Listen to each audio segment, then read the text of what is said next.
ମିଶ୍ରଣ ପର୍ବରୁ ଯୋଗ ଦେଲେ ଏବଂ ନିକଟରେ ସେମାନେ ସରକାରୀ ଓକିଲ ଭାବେ ମାନ୍ୟତା ପାଇଛନ୍ତି।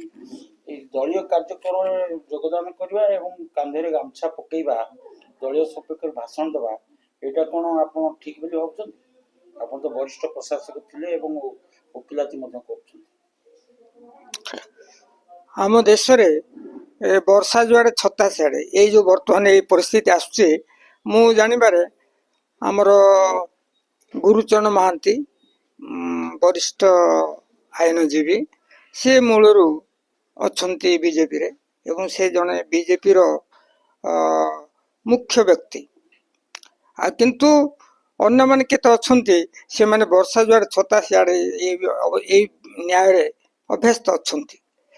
କାଲି ସରକାର ଥିଲା, ଅଲଗା ସରକାର, ସେଥିରେ ସେ ବି ରହିଲେ, ସରକାରୀ ଓକିଲ ହେଲେ, ତାର ସୁବିଧା ବି ନେଲେ ଏବଂ ବର୍ତ୍ତମାନ ସରକାର ବଦଳିଗଲା, ନୂଆ ସରକାର ଆସିଲା, ସେମାନେ ମଧ୍ୟ ପଟ ପରିବର୍ତ୍ତନ କରିଦେଲେ ଏବଂ ସେଥିରେ ବି ସେମାନେ ସାମିଲ ହେଲେ ବୋଲି। ତେଣୁ ଏ ଯେଉଁ ଅସ୍ଥିର ମନ, ଯେତେବେଳେ ଇଚ୍ଛା ଯୁଆଡ଼େ ଯିବା, ବର୍ଷା ଯୁଆଡ଼େ ଛତା, ୟାର କୌଣସି ଆନ୍ତରିକତା ଥିଲା ଭଳିଆ ମନେ ହଉନି। ଏମାନେ କେବଳ ସୁବିଧା ପାଇଁ ଏ ପଟ ପରିବର୍ତ୍ତନ କରୁଛନ୍ତି, ଦଳ ପରିବର୍ତ୍ତନ କରୁଛନ୍ତି। ତେଣୁ ସେଥିରେ ଦଳର କିଛି ସୁବିଧା ହବନି କି ତାଙ୍କର ମଧ୍ୟ କ'ଣ ହବ କି, କେବଳ ସରକାର ଓକିଲ ହେବେ। ହେବେ ସରକାର ଓକିଲର ଯେଉଁ ମର୍ଯ୍ୟାଦା ଅଛି ତାକୁ ରକ୍ଷା କରିବେ ବୋଲି ମୁଁ ଆଶା କରେ। Thank you.